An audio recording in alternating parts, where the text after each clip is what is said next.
Next class that I would like to update is the payroll class.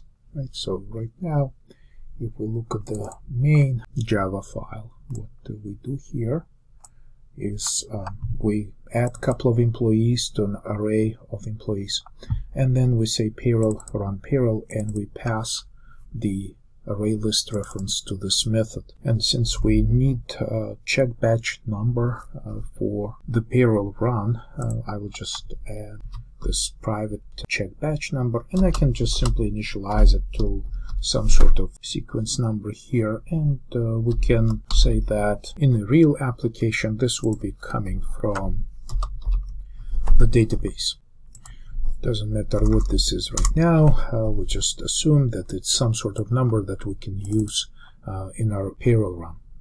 And then I'm going to set this batch number in our static member of the PayCheck by colon set batch number, and just set it up. So the way we did it the first time, right now we just call employee compute pay and increment the payroll total. But I'd like to split this into two parts. Basically, first obtain the pay amount by compute pay for this employee, and I will increment the payroll total as a separate step, so this gets updated just as before. This employee set paycheck, and we're going to create the paycheck right now, and I create new object, new paycheck, and pass the employee reference to its constructor, and of course the pay amount. Okay, so this will be the updated version of the run payroll. I want to make sure that everything continues to work as expected. Just a quick run, so it continues to work the same way, but now we're also creating the new paycheck instances, and we're setting the paycheck references in our employee objects. And so once the payroll run is complete, I would like to be able to print checks in a very similar manner.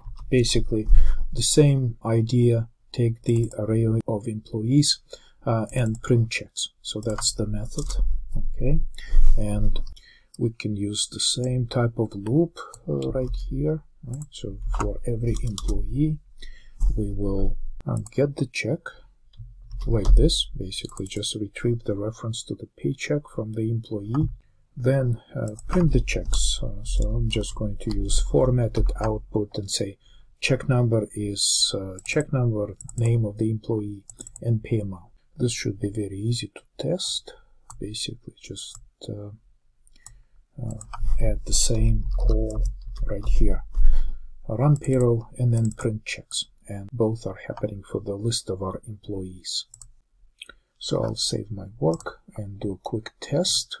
Okay, so this is printing of checks right here. So the main difference now is that when we create our employee objects, they have a reference to the paycheck object, and the paycheck is populated with all of this information for the employee, pay amount, and the check number.